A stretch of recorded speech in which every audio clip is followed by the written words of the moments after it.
함께 찬양 드리겠습니다.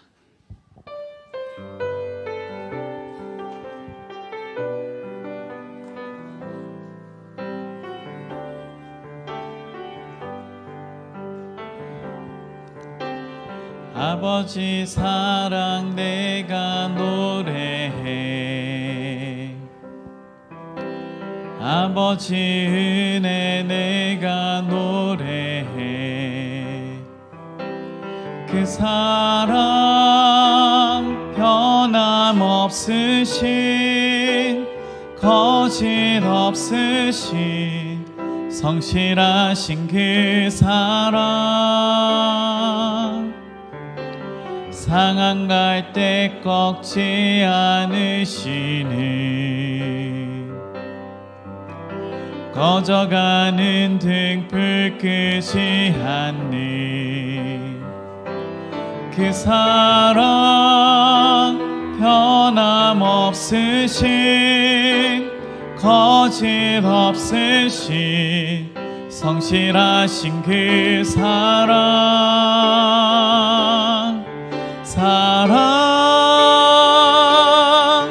그 사랑,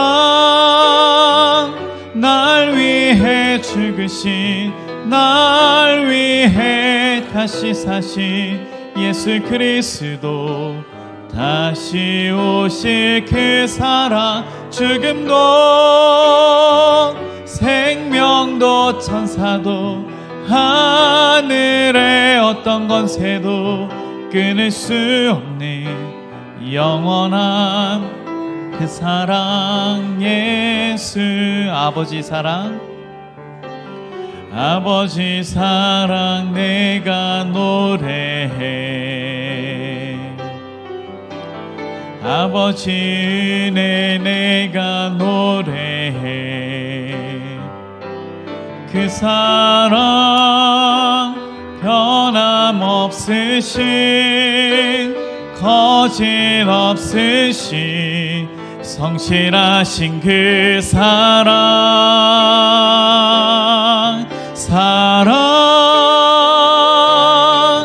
그 사랑, 날 위해 죽으신, 날 위해 다시 사신 예수 그리스도, 다시 오실 그 사랑, 죽음도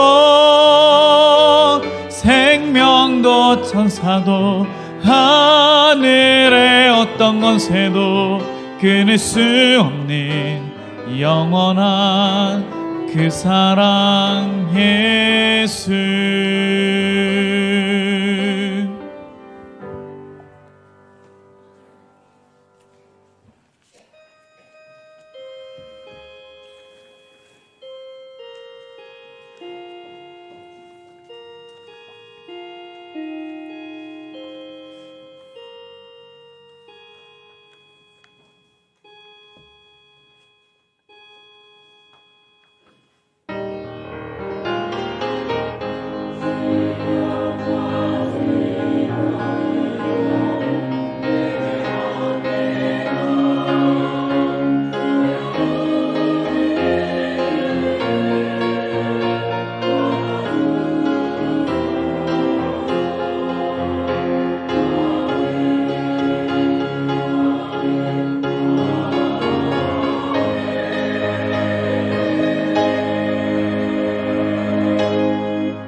하나님, 지난 한 주 아무리 벗어버리려고 해도 벗을 수 없었던 그 무거운 인생의 짐을 이제야 하나님 앞에 내려놓습니다.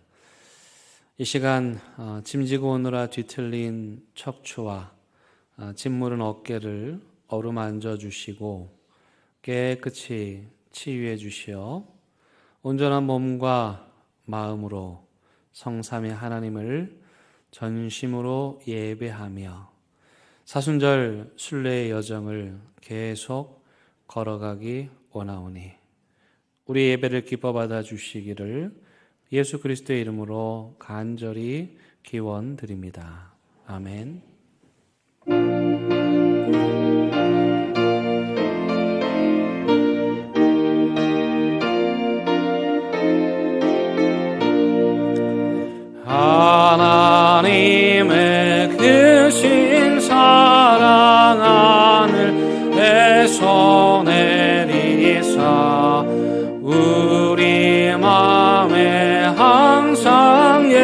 주셔 온전하게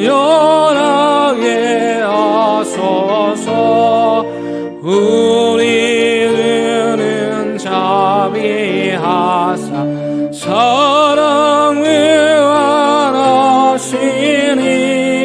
두려워서 떠는 자를 구원하여 주소서. 정인 심하는 자를 성령 감화하시며 복과 은혜 사랑과 평안하게 하소서. 처음과 끝이 되신 주 항상 인도하셔서 마귀 유혹하는 것을 속히 끊게 하소서.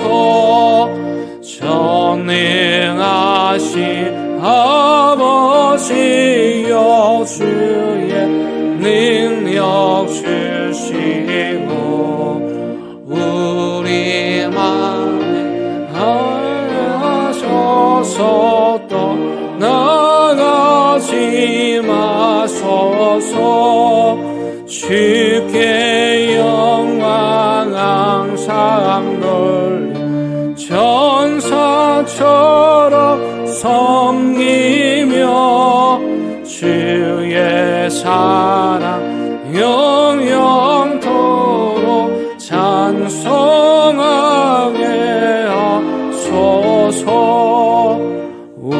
우리들이 어긋나서 의미 없게 하시고 주의 크신 의원마다 온전하게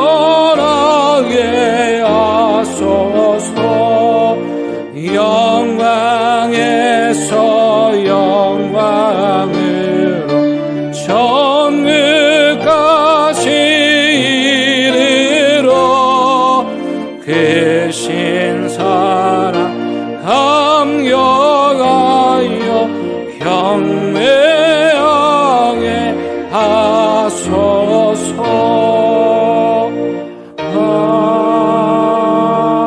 아멘.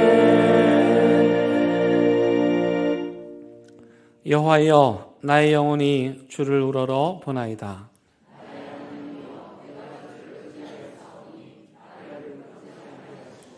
나의 원수들이 나를 이겨 개가를 부르지 못하게 하소서.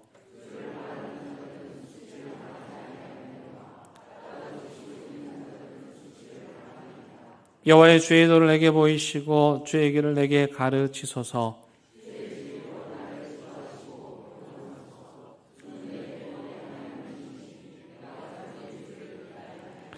여호와여 주의 긍휼하심과 인자하심이 영원부터 있었사오니 여호와여 내 젊은 시절의 죄의 허물을 기억하지 마시고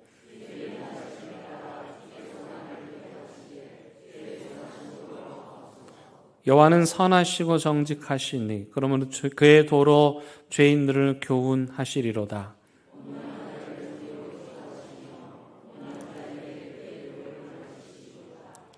여호와의 모든 길은 그의 언약과 증거를 지키는 자에게 인자와 진리로다. 아멘. 나는 전능하신 아버지 하나님 전지의 창조주를 믿습니다. 나는 그의 유일하신 아들 우리 주 예수 그리스도를 믿습니다. 그는 성령으로 잉태되어 동정녀 마리아에게서 나시고 본디오 빌라도에게 고난을 받아 십자가에 못 박혀 죽으시고 장사된 지 사흘 만에 죽은 자 가운데서 다시 살아나셨으며 하늘에 오르시어 전능하신 아버지 하나님 우편에 앉아 계시다가 거기로부터 살아있는 자와 죽은 자를 심판하러 오십니다. 나는 성령을 믿으며 거룩한 공교회와 성도의 교제와 죄를 용서받는 것과 몸의 부활과 영생을 믿습니다. 아멘. 시간 자리에 앉으셔서 하나님과 여러분만이 아는 은밀한 죄를 침묵 가운데 고백하는 시간 같습니다.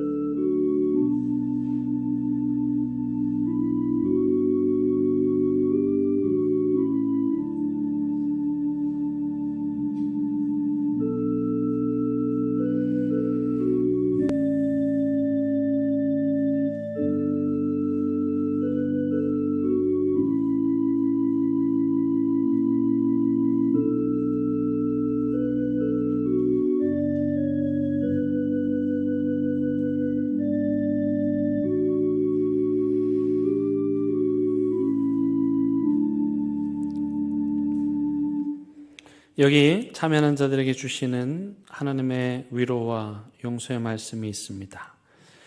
그때 내가 말하되 화로다 나여 망하게 되었도다.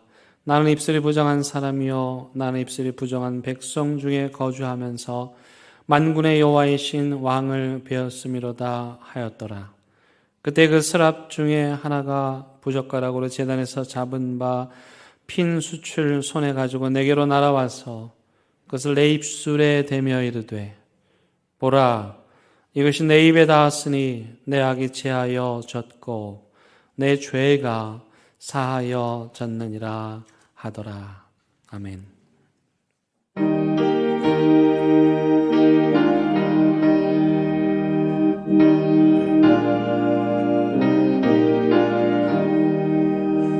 내 주의 보혈은 정하고 정하다.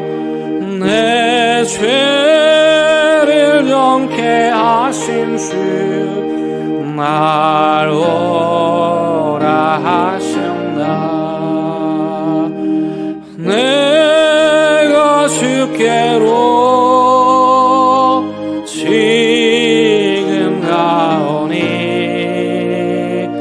십자가의 보혈로 날 씻어주소서. 약하고 주에도 주께로 나가면 힘주시고 내 주함을 곧시 써주시네. 내가 주께로 지금 가오니 십자가의 보혈로 날 씻어주소서. 날 오라 하시면 온전한 믿음과 또 사랑함과 평안함 거두려 함이라. 내가 주께로 지금 가오니 십자가의 보혈로 날 씻어주소서. 큰 죄인 복받아 살 길을 얻었네. 한없이 넓고 큰 은혜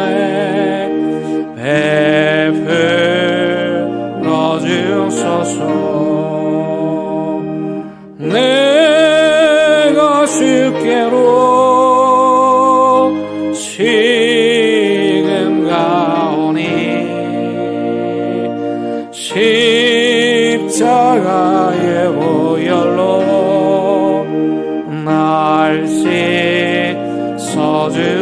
주소서. 그 피가 마음속에 큰 힘 얻습니다. 내 기도 소리 들으사 나오라 가소서. 내가 주께로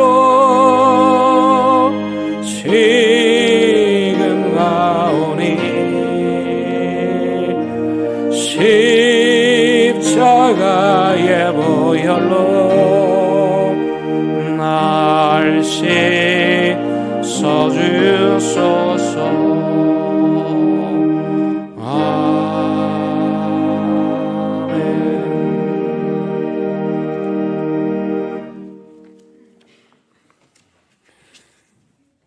존귀하신 하나님 아버지, 복 주시겠다고 약속하신 주님의 날에 세상의 문화를 주기보다 주님의 품을 그리워하여 주의 전으로 발걸음을 향하게 하신 것을 감사합니다. 변덕스러운 날씨에도 잘 이겨내게 하시고 한 주간의 삶의 짐을 내려놓고 안식일을 누리게 하심을 또한 감사합니다. 이제 따뜻한 기온과 부드러운 바람이 얼굴을 스쳐갈 때면 봄의 문턱에 있음을 느끼게 하여 설렘과 기쁨으로 풍성한 삶을 살아게 하심도 감사합니다. 하나님, 남보다 나를 더 높게 여기고 남을 세워주기보다는 내가 먼저였습니다. 남을 사랑으로 대하기보다는 잘못된 은행과 모욕과 멸시로 인하여 자존감을 떨어뜨린 일도 있었습니다. 사랑과 배려가 있어야 함에도 불구하고 이기적인 삶을 보임으로 인하여 주님의 자녀다운 삶을 살아가지 못한 저희들을 용서하여 주옵소서. 하나님 아버지, 사순절 기간을 보내고 있습니다.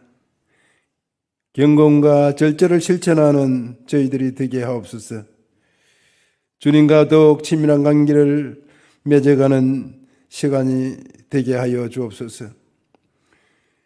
주님의 말씀대로 순종하게 하시고 국률을 구하며 자비를 구하며 주님 앞에 무릎을 꿇어 구할 줄 아는 겸손하고 순수한 우리 교우들이 다 되게 하여 주옵소서.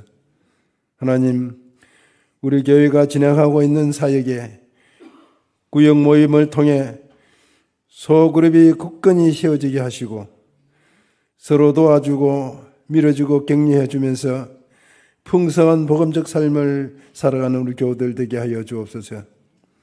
하나님, 저 출산으로 인하여 교회 학교 어린이들이 많이 줄어가고 있지만 저희 교회 교육부서는 실망하거나 포기하지 않고 세상을 아름답게 변화시키는 실력 있는 리더자들을 많이 길러내게 하옵소서. 하나님, 우리 교회에 3040 세대 교우들이 많이 있습니다. 더욱 부흥하는 교회가 되게 하시고 교회의 미래를 바라보게 하여 주옵소서. 우리 성도님들의 삶의 여정 가운데 하나님 개입하여 주옵소서. 그 어떠한 어려움이 닥쳐온다 할지라도 잘 이겨낼 수 있는 힘과 용기와 의지를 주셔서 하나님 아버지의 은혜로 회복되는 때를 기다리며 믿음으로 극복하게 하옵소서. 이 시간 사랑하는 목사님 말씀을 대언하실 때 주님의 능력으로 붙잡아 주시고 말씀 듣는 저희들에게 생명의 양식이 되게 할 뿐 아니라 그 생명의 물줄기가 우리 심령에 촉촉히 적셔지도록 은혜 내려 주옵소서. 찬양으로 영광을 돌리는 할렐루야 찬양대와 교회 곳곳에서 헌신하는 우리 교우들 위해 크신 은총을 내려주실 것을 간절히 바라오며 우리를 구원하신 주 예수 이름으로 기도하옵나이다. 아멘.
오늘 우리에게 주시는 하나님의 말씀은 창세기 12장 1절에서 4절의 말씀입니다. 하나님의 말씀을 봉독하겠습니다. 하나님의 말씀을 경청하시기 바랍니다. 여호와께서 아브람에게 이르시되 너는 너의 고향과 친척과 아버지의 집을 떠나 내가 내게 보여줄 땅으로 가라. 내가 너로 큰 민족을 이루고 내게 복을 주어 네 이름을 창대하게 하리니 너는 복이 될지라. 너를 축복하는 자에게는 내가 복을 내리고 너를 저주하는 자에게는 내가 저주하리니 땅의 모든 족속이 너로 말미암아 복을 얻을 것이라 하신지라. 이에 아브람이 여호와의 말씀을 따라갔고 롯도 그와 함께 갔으며 아브람이 하란을 떠날 때 75세였더라. 아멘. 이것은 하나님의 말씀입니다.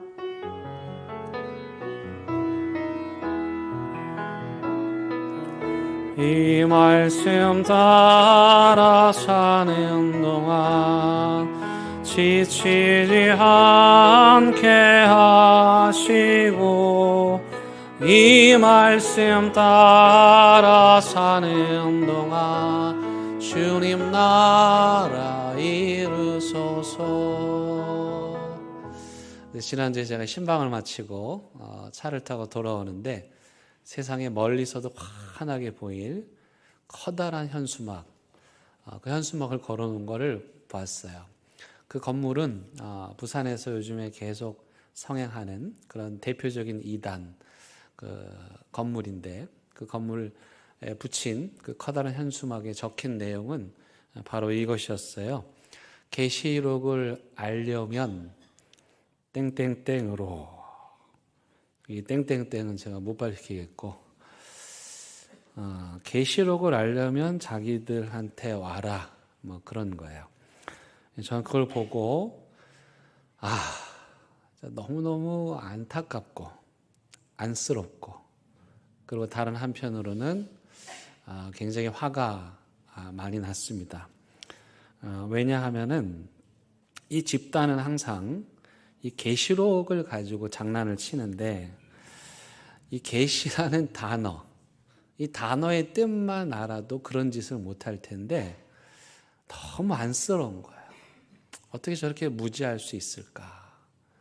단어의 뜻도 모르고 어떻게 저렇게 담대하게 말할 수 있을까?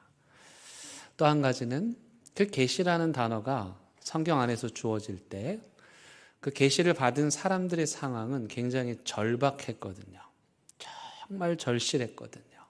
근데 그런 사람들의 감정은 아랑곳하지 아니하고 그 계시록을 가지고 숫자를 가지고 장난을 치고 또 사람들을 겁주고 하는 걸 보면 제가 너무너무 마음이 안타까운 거예요. 여러분 한국 사회에서 참 이게 이상한 일인데 여러분 계시라는 이 말을 들을 때 여러분들 어떤 느낌이 드십니까? 되게 편안하고 막 기쁘고 행복하세요? 아니면 저거 뭐지? 두렵고 또 공포스럽고 잘 모를 것 같고 그러세요. 이상하게 한국 사회에서는 이 계시라는 말이 잘 모르는 거 그리고 또 괴기스럽고 공포스럽고 또 감춰지고 누군가만 알고 있는 뭐 그런 걸로 인식이 되고 있는데 여러분 계시라는 말의 단어의 뜻만 알아도 이런 짓을 안 하는 거예요. 여러분 계시의 단어가 한자인데 한자로 열다 개예요. 그리고 보일 시입니다. 그러니까 중국 사람들이 이 말을 한자로 열다 개 보여줄 시 그러니까 활짝 열어서 보여주다 그런 뜻이죠. 이게 영어의 그 reveal을 번역한 건데 reveal이라는 단어의 그 re는 오픈하다는 뜻이에요. 그리고 veil은 베일이라는 뜻이에요. 그럼 베일에 가려졌다 그렇게 말하죠. 베일에 가려지면 안 보이는데 베일을 오픈했으니까 어떻게 된 거예요? 보이는 거죠. 신부의 얼굴이 베일에 가려졌는데 신랑이 그 베일을 이렇게 열면 어떻게 해요? 깜짝 놀라는 거죠. 내 신부가 맞나? 이거. 베일에 가려졌다가 베일을 거두어서 누구나 알 수 있도록 볼 수 있게 되었다가 계시예요. 여러분, 여기 제 손가락이 가리키는 지점에 저 검은색 물체를 뭐라 그럽니까? 피아노라고 말하죠. 안 보이는 분이 계시나요? 다 보이죠? 이 예배당 안에 있는 분들은 저걸 다 볼 수 있고 그걸 다 피아노라고 얘기해요. 또 가르칠 필요가 있어요? 계시라는 건 뭐냐면 누구나 알 수 있도록 저거 피아노지, 환하게 드러나는 거, 열어서 보여준 거, 베일을 벗겨서 모든 사람들이 보도록 해준 게 계시인데, 그 집단은 이 계시라는 단어를 마치 비밀스럽고 모호하고 또 무시무시하고 또는 자기들만 아는 그런 것으로 사람들을 현혹시키고 있는 거죠. 하지만 이 계시라는 말은 그렇게 한가하게 쓸 수 있는 말이 아닙니다. 여러분, 제가 예전에 계시라는 단어를 설명할 때 무대에 이렇게 막이 있잖아요. 무대의 막이 활짝 열린다로 설명하기도 했어요. 열다 개, 보일 시, 무대의 막이 열려서 그 무대의 공연을 우리가 볼 수 있는 거, 이게 계시예요. 누구나 보는 거예요.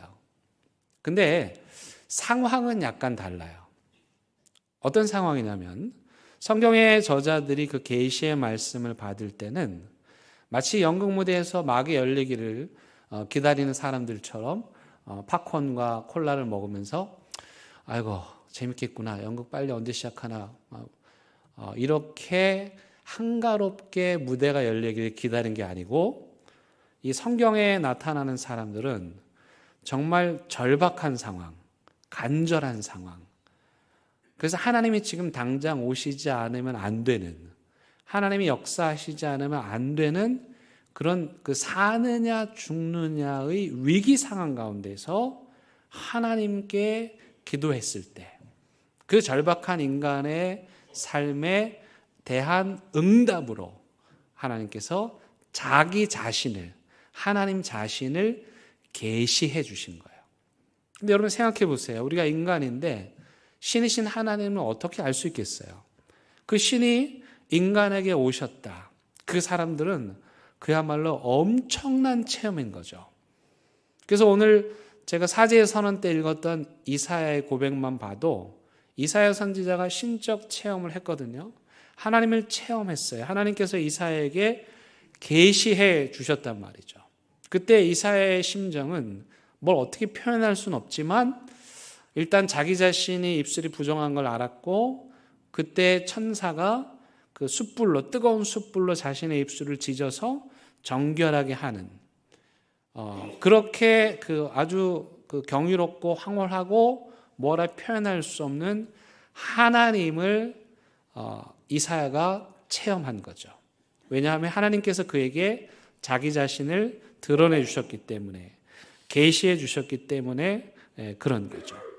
그렇게 인간이 하나님을 체험하는 거, 하나님을 만나는 거, 하나님을 경험하는 거, 또는 대부분의 경우, 많은 경우 하나님이 인간에게 나타나실 때는 말씀을 하셨어요.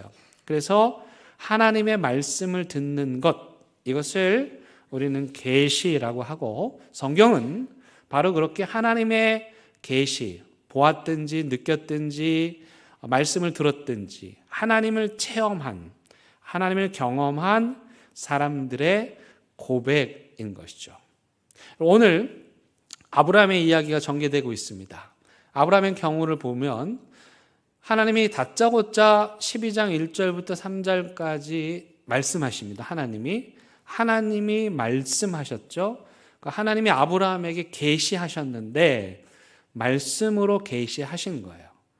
근데 하나님이 갑자기 뜬금없이, 아브라함이 기도도 하지 않았는데 그런 게 아니고, 바로 그 위에 11장 마지막 부분을 보면 그 11장 마지막 부분에 아버지가 돌아가십니다. 아브라함의 아버지가 갈대아 우르에서 땅을 떠나서 이제 가나안 땅까지 가야 되는데 중간에 하란에서 잠시 거류하죠. 잠시 머물려고 했다가 세상에 그곳에서 아버지가 돌아가신 거예요. 부족장이 돌아가신 거예요. 여러분, 그 시대는 부족 시대였기 때문에 지금 아브라함은 부족장을 잃어버린 거죠. 아브라함과 함께한 이 부족이 부족장을 잃어버린 거예요. 그럼 어떻게 해야 될 것인가? 이제 그 아들이 부족장이 됐는데 세상에 이 하란 땅은 남의 땅이거든요. 그러니까 이 부족장이 죽자 주변의 부족들이 이 아브라함 부족을 어떻게 하겠습니까? 호시탐탐 노리는 거죠. 그러니까 지금 아브라함 부족은 아버지 죽음 이후에 사느냐 죽느냐, 다시 갈대아 우르로 가야 되냐, 아니면 아버지 말씀하신 대로 가나안으로 가야 되느냐, 아니면 여기서 버텨야 되느냐, 뭐 이런 절대절명의 상황 가운데 있었던 거예요. 그때 아브라함은 하나님께 간절하게 기도했을 것이고, 근데 그 내용이 생략되어 있습니다. 그 절대절명의 순간에 마치 오늘날로 말하면은 지금 요즘에 자영업자들이 얼마나 어렵습니까? 자영업을 하시는 분들이 아침마다 가게 문을 열면서 이거 오늘 버틸 수 있을까? 그런 심정. 또 사업을 하시는 분들도 매일매일 날라오는 그런 청구서와 은행에 돈을 내야 되고 직원들 월급을 줘야 되고 또 우리 청년들은 취직을 해야 되는데 공부는 다 마쳤는데 앞길이 막막하고 뭐 그런 상황이죠. 피가 마르는 상황이에요. 그때 아브라함이 하나님께 간절히 기도했고 성경은 그 내용을 생략하지만 그 절박한 심정으로 기도한 아브라함에게 하나님께서 계시하셨어요. 근데 그게 말씀으로 계시됐기 때문에 이것을 계시된 말씀이라고 합니다. 그럼 하나님께서 그 절박한 심정의 아브라함에게 계시하신 내용이 뭐였어요? 1절부터 3절까지인데 한마디로 말하면 떠나라는 거죠. 여기를 떠나서 약속의 땅으로 가라는 것이었어요. 여러분, 요즘에 포장이사를 해도 힘들잖아요. 근데 그 시대 부족 전체가 몇백 명인데 부족 전체가 움직인다 쉬운 일이 아니에요. 근데 목적지가 있는 것도 아니고 어딘지도 모르는데 가라. 이거 엄청난 말이죠. 근데 아브라함은 그 절대절명의 순간에 하나님을 체험했어요. 계시되신 하나님의 말씀을 들었고 그 거역할 수 없는 하나님의 말씀에 이끌려서 4절에 보니까 같이 한번 읽어볼까요? 4절 시작. 이 아브라함이 여호와의 말씀을 따라갔고, 여기까지만 보죠. 여호와의 말씀을 따라갔고 조카도 따라갔고 부족들도 따라갔고. 아브라함이 뭘 따라갔다고요? 계시된 말씀. 아브라함뿐만 아니라 부족원 전체가 알 수 있는, 감춰진 비밀이 아니라 그 건물에만 가면 알 수 있는 어떤 모호한 게 아니라 부족 전체가 알 수 있는, 아브라함을 통해서 하나님을 경험한 계시된 말씀, 그 말씀을 아브라함이 따라가는 거예요. 그런데 여러분, 이 말씀이 히브리어로 따바르라고 그럽니다. 따바르. 재밌는 건 히브리어에서 광야, 인간이 살 수 없는 그 험악한 곳이죠. 척박한 곳이죠. 그 척박한 그 광야를 그 뜻하는 히브리어 단어가 미드바르예요.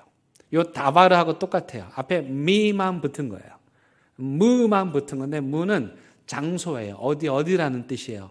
그 앞에 미드바는 다바르와 같은 말씀을 의미해요. 그러니까 광야의 히브리어 단어는 그 뜻대로 보자면 하나님의 말씀이 임하는 장소예요. 즉 인간이 살 수 없는 그 거친 광야 같은 척박한 곳에서 인간들이 부르짖고 울부짖고 살려달라고 간절하게 애원하는 그 통곡이 울리는 그 광야, 바로 거기에 뭐가 임하는 거예요?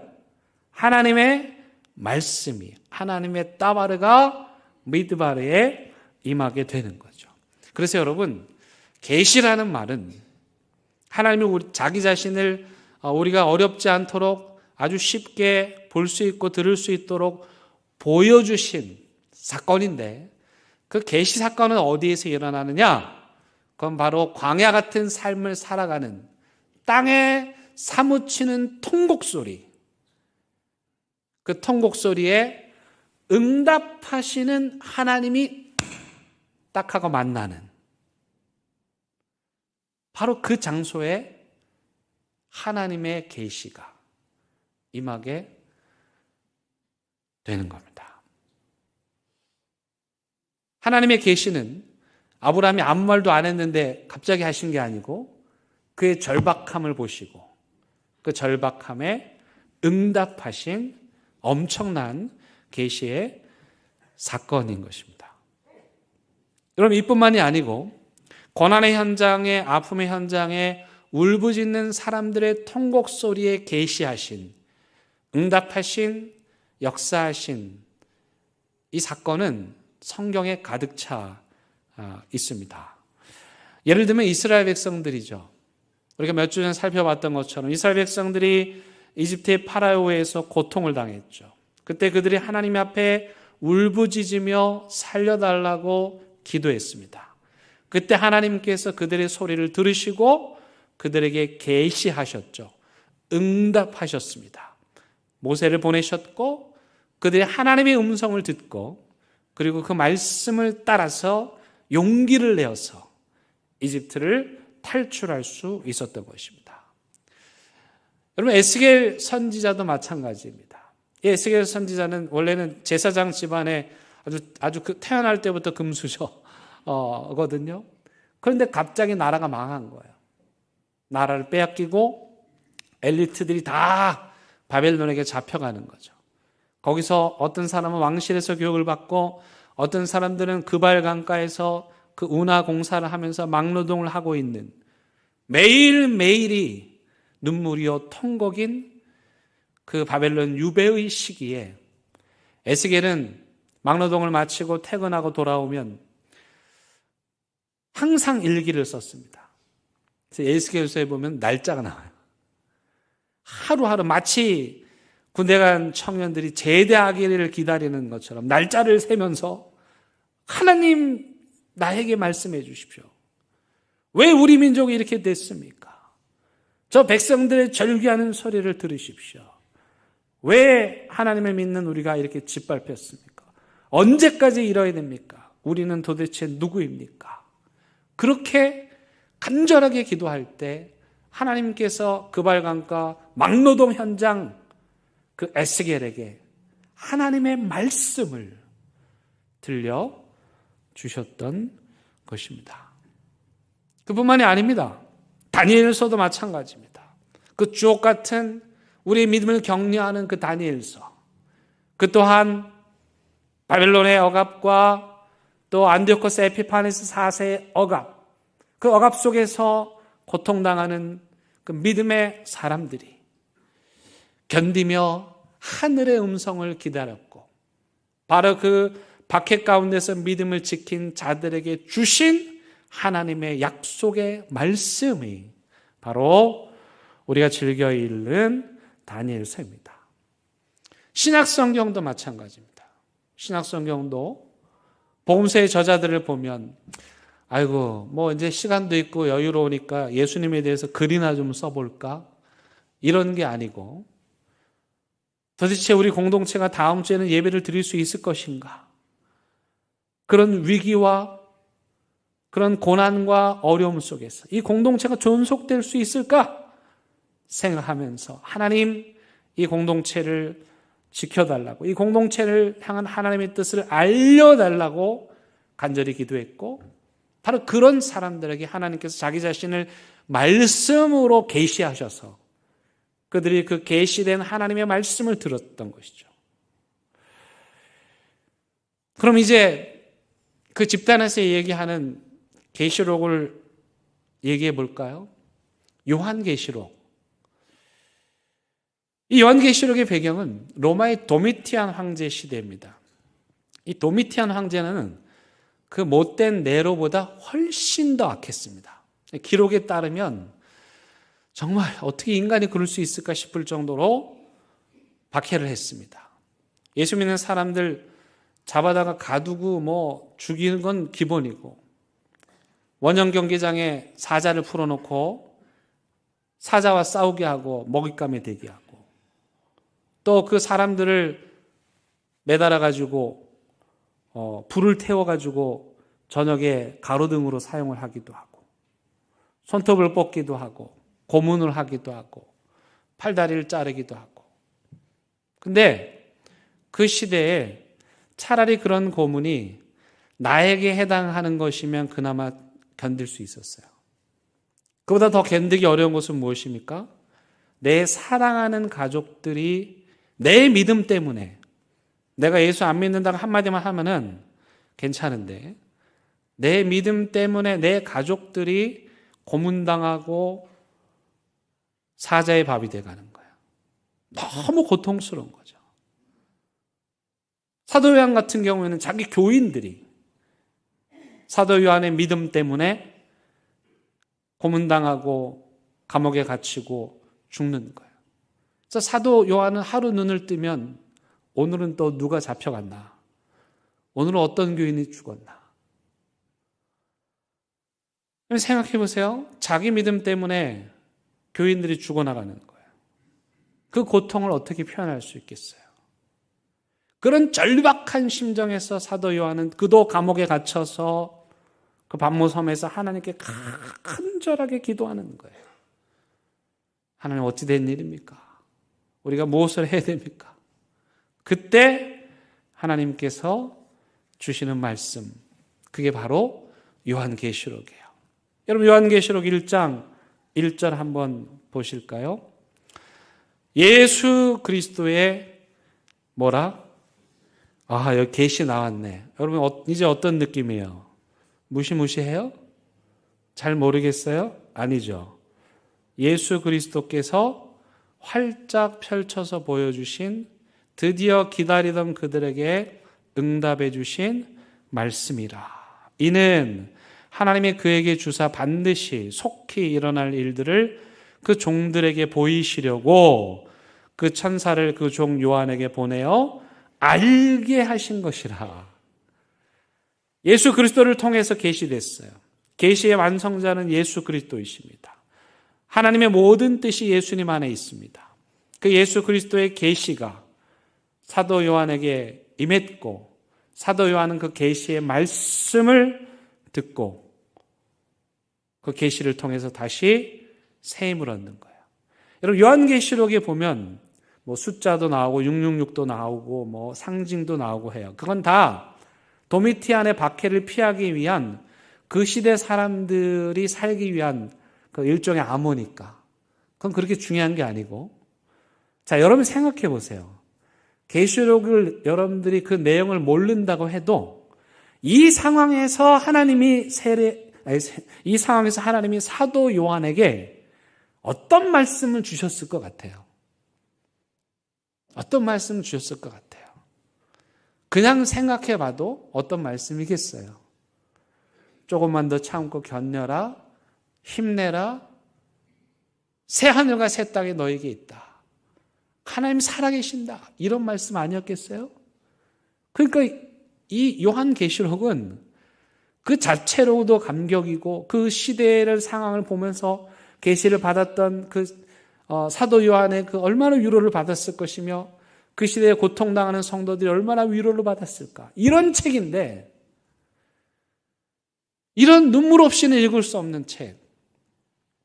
어떤 사람만 아는, 자기들만 아는 비밀이 아니고 누구에게나 알 수 있도록 열려진 예수 그리스도의 이 환히 드러난 계시를 갖고 장난치고 사람들을 협박하고 666은 어쩌다 있다 이 소리를 하면서 거짓으로 현혹하는 걸 보면은 제가 진짜 속이 상합니다. 이처럼 성경은 아브라함을 비롯해서 수많은 사람들이 그 광야 같은 간절한 삶에서 하나님을 찾았고, 그렇게 하나님을 만나는 계시 사건, 하나님의 음성을 듣는 계시 사건, 그것이 생생한 체험이 입에서 입으로 전해졌고, 구전의 시대, 아브라함이 이삭에게, 이삭은 야곱에게, 야곱은 그의 아들들에게 할아버지의 이야기를 해주면서 그 할아버지가 경험했던 하나님, 왜 우리가 여기에 와 있는지를 알려주는. 그러니까 여러분, 그 시대에 아브라함의 체험을 거짓이라고 할 수 없는 거예요. 그 어마어마한 사람들이 그것을 보았고 그것을 들었던 거죠. 예수님의 제자들도 마찬가지입니다. 예수님의 제자들이 부활하신 예수님을 만났어요. 다시 살아나신 예수님을 눈으로 보았죠. 그래서 그것을 나가서 증거했어요.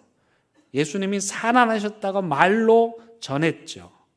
그러다가 이제 문자가 발전하고 구전으로 전하던 아브라함이 돌아가시고 또 예수님도 가시고 이러다 보니까 안 되겠다 싶어가지고 구전되어 내려오는 원래부터 있었던 계시 사건을 책으로 기록하기 시작했습니다. 그게 바로 우리가 읽는 성경책입니다. 그래서 성경책이란 어떤 책이냐? 하나님을 만난 사람들, 하나님을 경험한 사람들, 하나님께서 그들에게 자신을 환히 드러내 보이셔서 그 하나님이심을 거역할 수 없는, 누구도 부인할 수 없는 그 하나님 체험, 거기서 성경이 시작됩니다. 만약에 여러분들이 아브라함이 하나님한테 음성 들었다는 걸 어떻게 믿어요? 그냥 자기 착각한 거 아니에요? 그러면 여러분 천국 가서 아브라함한테 꿀밥 맞습니다. 아브라함은 정말 간절한 절대절명의 상황에서 하나님 찾았고, 아브라함은 누구도 거역할 수 없는 하나님의 음성을 그가 들었기 때문이죠. 그래서 그 들은 음성을 자녀들에게, 손주들에게 전해줬고, 그것이 입에서 입으로 전해져서 오늘 책이 되어 우리에게 전해지게 된 겁니다. 그래서 기독교의 시작은 하나님의 계시, 자기를 나타내서 보여주시는 사건, 그 사건을 경험한, 하나님을 경험한 사람들의 입의 고백, 그 고백을 기록한 성경 말씀을 통해서 우리에게 전해진 겁니다. 그럼 이제 어떻게 되냐면 우리는 거꾸로 성경을 읽어야 되죠. 보일러 광고를 보니까 거꾸로 타는 보일러가 있더라고요. 뭐 원리는 제가 잘 모르겠지만 그 말을 좀 빌려오면, 성경은 원래 계시가 있었고 엄청난 뜨거운 역사죠. 말로 다 할 수 없는 경험이죠. 거역할 수 없는 체험이죠. 그 불을 받은 사람들이 그 감격을 입에서 입으로 전했고, 입에서 입으로 전하는 그들의 하나님 체험이 성경으로 기록되었으니 거꾸로 타는 보일러, 우리는 이제 거꾸로 하나님의 말씀을 읽음으로써 무엇을 체험해야 되죠? 여러분, 보일러는 여전히 불타고 있죠. 뜨겁죠. 그 성경 안에 저자들이 만났던 그 뜨거운 경험, 그 불타는 경험을 거꾸로 하나님의 말씀을 읽고 묵상하고 공부함으로써 그 계시를 통해 하나님을 만난 그분들을 만나고 또 그분들이 만난 하나님을 체험하는 것, 이게 성경입니다. 그럼 그 일이 가능할까? 그냥 딱딱한 책인데, 똑같은 책인데 그런 일이 가능할까? 가능합니다. 철로 역정의 이 주인공이 출발할 때 손에 들고 있는 것이 있었습니다. 무엇입니까? 성경책입니다. 그는 이 여행 내내 성경책을 손에 쥐고 있습니다. 그가 성경책을 손에 쥐고 읽었을 때 가슴을 치며 회개했습니다. 하나님을 만난 것이죠. 성경을 읽었더니 하나님을 만난 것입니다. 그러면서 이사야 선지자처럼 자기의 죄를 회개하고 고백하는 거죠. 성경 안에 이사야가 경험한 그 뜨거운 하나님을 철로역정의 주인공이 성경을 읽다가 만난 겁니다. 성경을 읽으면 그 성경 안에 하나님을 체험한 저자들의 생생한 계시를 우리도 경험할 수 있다는 거죠. 지난주에 어거스틴 공부를 했습니다. 수요일 날. 어거스틴이 하나님 말씀을 들으면서 너무너무 괴로웠어요. 자기의 죄가 괴로웠고 살아온 삶이 괴로웠고 근데 어떻게 해야 될지 모르는, 그래서 어느 정원 아래에 가서 그곳에서 정말 괴로운 마음으로 하나님을 향해서 간절하게 기도했죠. 그때 하나님께서 그에게 계시하셨습니다. 어떻게 하셨습니까? 어거스틴의 경우는 이 어거스틴이 정원 모가나무 아래에서 그런 마음으로 기도하고 있는데, 절박한 심정으로 기도하고 있는데 밖에서 애들이 막 제잘거리면서 노는 거예요. 근데 그 아이들이 노래를 부릅니다. 그 노래 가사가 들려오는 거예요, 어거스틴에게. 그 노래 가사가 이거였죠. 톨레레게 톨레레게. 라틴어인데 우리말로 들고 읽어라 들고 읽어라. 그냥 아이들의 노랫말 가사였지만 어거스틴은 그 아이들의 노랫말 가사를 하나님의 음성으로 들었습니다. 그래서 그는 당장 뛰어나가서 성경책을 펼쳤고 그 성경을 읽고 로마서 13장 그 말씀을 읽고 그 자리에서 꼬꾸라져서 하나님을 체험하는, 하나님을 만나는 경험을 통해서 그의 인생이 완전히 뒤바뀌게 되었습니다. 이런 증거를 대려면 수도 없이 많은데 우리나라에 소래교회가 있습니다. 지금 북녘 땅에 있는데 이 소래교회는 우리나라에 우리 조선에 세워진 최초의 교회입니다. 근데 신기한 거는 선교사님들이 오시기도 전에 세워진 교회입니다. 아니 어떻게 선교사님들이 안 들어서 교회가 세워지는가? 그 중국 북경에서 로스 선교사님이 성경을 번역해가지고 상인들한테 이 성경을 배달한 거예요. 그래서 그들이 상인들로부터 전해받은 성경을 읽다가 계시된 하나님의 말씀을 읽다가 거기서 성경의 주인공들이 만난 하나님을 만났고 진리를 깨달았고 그래서 그들이 변화돼서 예수님을 믿은 거예요. 언더드 선교사가 자기가 조선의 최초의 선교사인 줄 알고 들어왔는데 들어오자마자 연락이 왔어요. 세례 좀 베풀어 달라고. 아니 이게 무슨 소리지? 내가 최초의 선교사인데 아직 전도도 안 했는데 봤더니 소래교회에 성경만 읽고 예수를 믿고 교회를 세웠는데 목사님이 안 계셔가지고 언더우드 선교사님이 왔다는 소식을 듣고 세례 베풀어 달라고 그런 거예요. 성경을 읽었는데 성경 안에 계시된 하나님을 만났어요.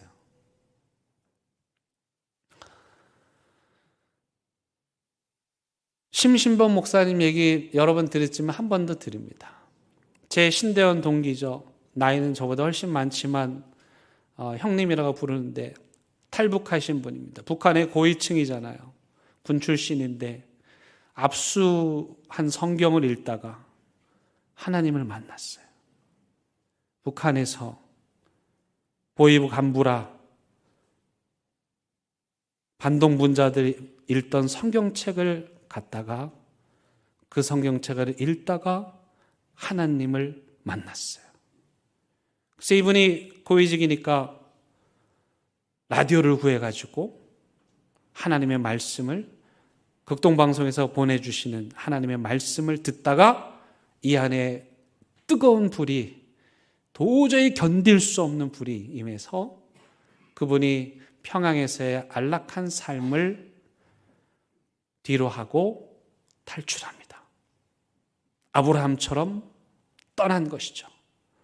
국경을 넘은 것입니다. 그리고 지금은 목사님이 되셔서 북녘 땅을 위해서 사역을 열심히 하고 계십니다. 하나님의 말씀을 읽으면 거꾸로 타는 보일러, 이 말씀의 끝에서 하나님의 체험, 하나님의 은혜, 하나님의 계시의 말씀을 들은 그 사람들이 만난 하나님을 여러분들도 만나게 되실 수 있습니다. 왜냐하면 하나님은 여러분들의 절박한 기도, 그곳에 항상 응답하시는 분이시기 때문입니다.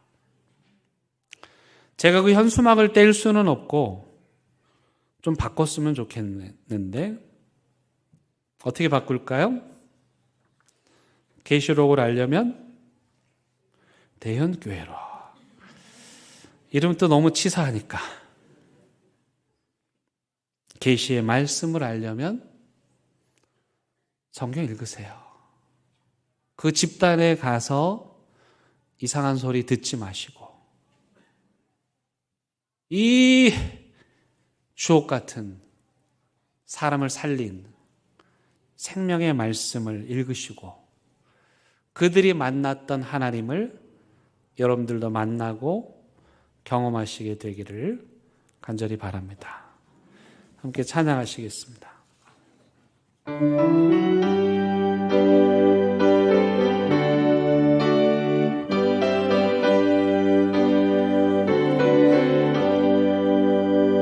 대산을 넘어 엄고개가 더비 가운데로 걸어가면 주께서 항상 지키시기로 약속한 말씀 변치 않네.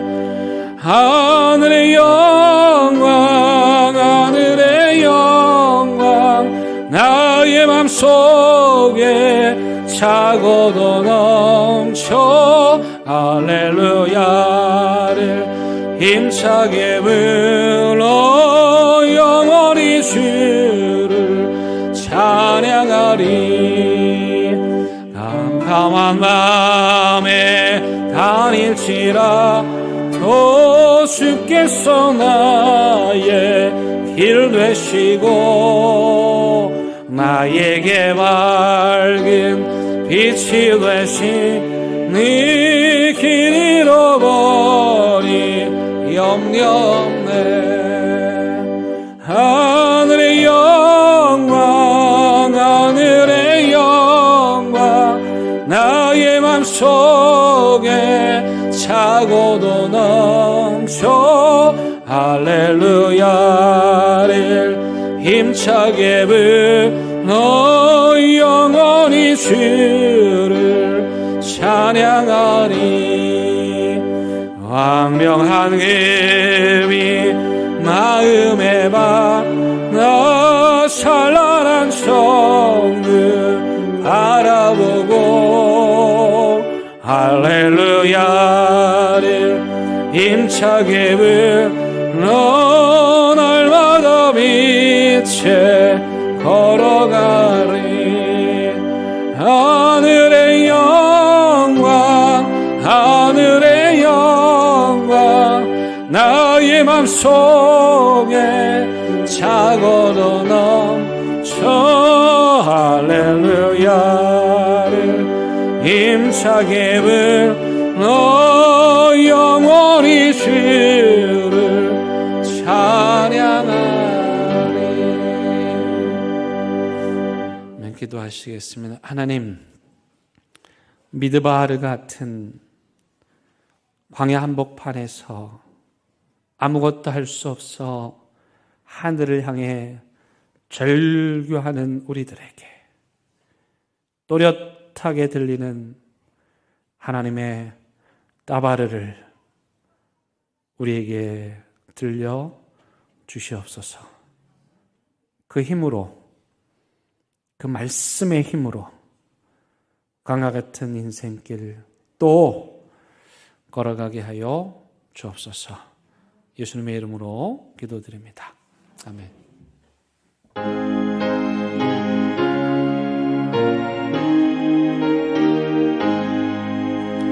진리와 생명 되신 주 이 몸을 바치옵니다. 믿음과 소망 사랑에 항마음 되게 하소서.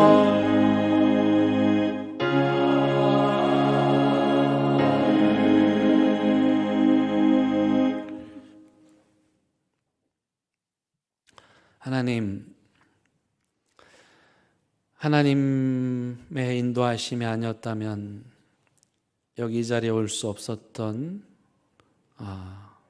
우리들을 이 구원과 기쁨의 자리로 인도하여 주셨음에 감사하여 귀한 예물 하나님께 올려 드립니다. 드리는 믿음의 고백, 그 삶을 기억하셔서 하늘에 복 내려 주시고 이 예물을 통해 오늘도 광야 같은 인생길에서 힘겹게 살아가는 그 영혼들 살려내고 구원하게 하여 주시옵소서. 회사가 부도가 나서 직장을 잃은 성도도 있고 이 일을 계속 해야 될지 말아야 될지 매일매일 가슴 졸이는 성도들도 있고 앞길이 보이지 않아 막막한 사막 한복판 그 외로운 자리에 있는 청년들도 있습니다. 하나님 그들을 찾아가 주셔서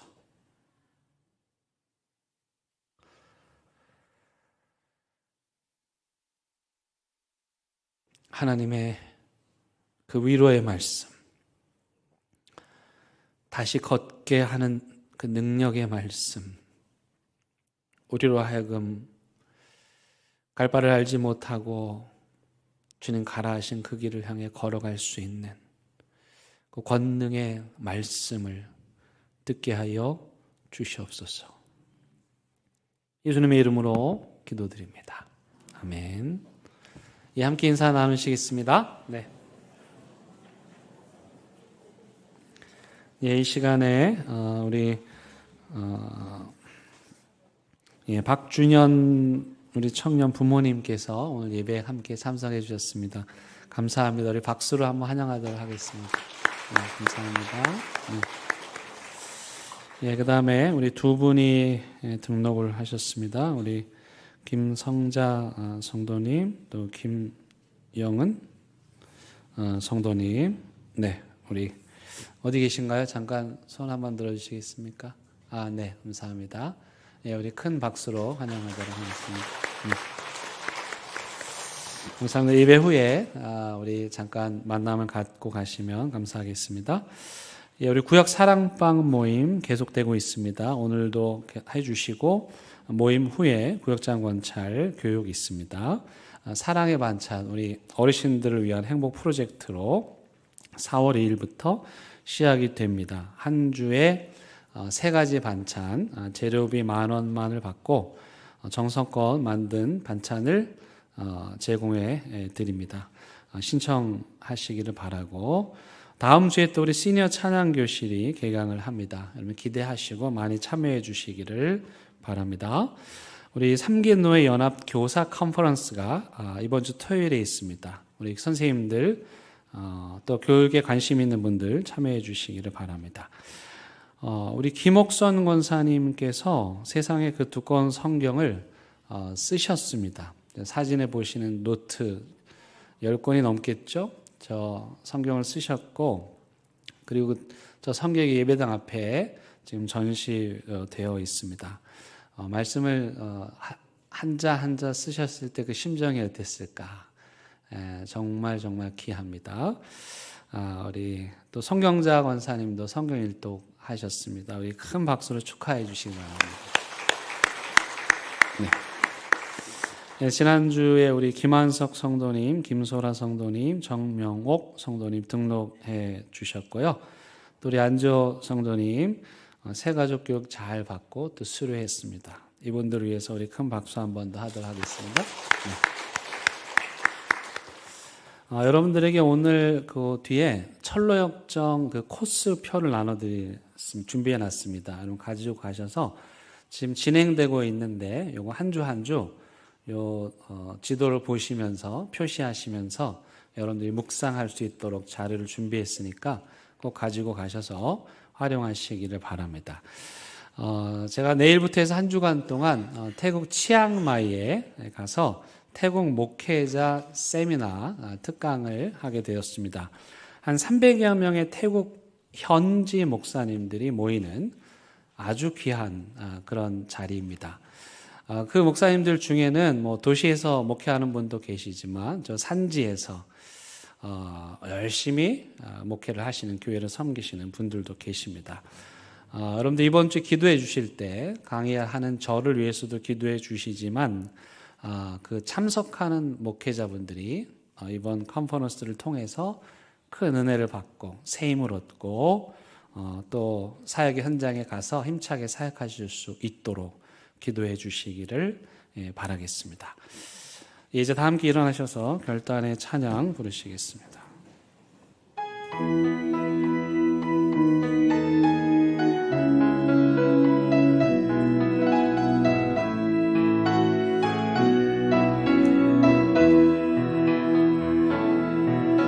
그 선하님의 보혈이 감싸여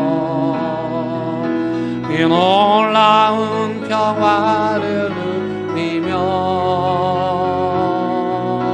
나 그대들과 함께 걸어가네.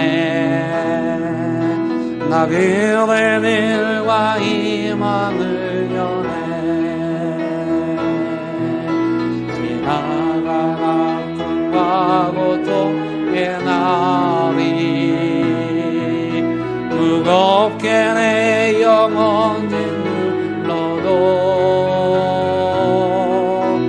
주여 우리 외면치 마시고 약속된 의원을 이루소서. 이 선하님이 은일 감싸시니 믿음으로 일어나리를 기대하네. 주 언제나 우리와 함께 계셔 하루 또 하루가 늘 새로워. 우리 주님 예수 그리스도의 은혜와 하나님의 크신 사랑과 성령님의 인도하심이 광야 같은 인생을 살아가는 우리에게 그 미드바르에 하나님의 또렷한 음성 들려주실 것을 믿고 그 말씀 따라 아브라함처럼 순례의 길, 믿음의 길 계속해서 걸어가기를 다짐하고 또 다짐하는 사랑하는 대한민국의 모든 성도들 위해, 이들의 가정과 일터와 사업장 위에, 이 나라 이민족 위에 이제부터 영원토록 함께 하시기를 간절히 축원합니다. 아멘.